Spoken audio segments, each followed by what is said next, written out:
Bukod sa sakit sa gilid ng scapula, meron din naman nagrereklamo na masakit ang bandang itaas ng shoulder nila.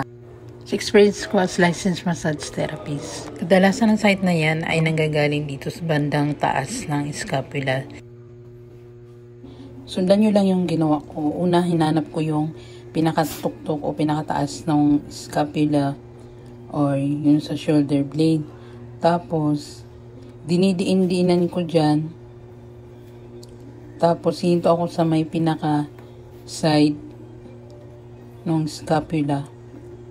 Pag ginawa nyo yan at saka naramdaman nyo yung sakit, ibig sabihin, dyan yung nanggagaling yung pain o yung sakit na naramdaman nyo. Pag yan ang sumakit, di dyan nyo na rin diinan. As usual, ang proseso na to ay masakit na naman. Kaya, kailangan tiisin lang